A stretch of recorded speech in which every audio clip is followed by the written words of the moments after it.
ভাবিনি তুমি আজ এইভাবে মনটাকে ভেঙে দিয়ে চলে যাবে।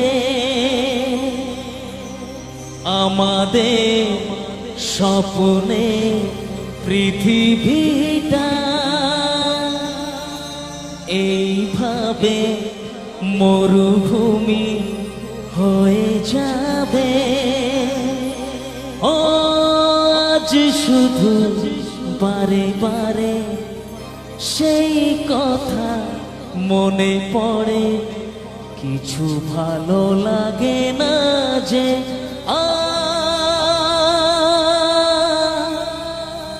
ভালোবাসা করে হাহাকার।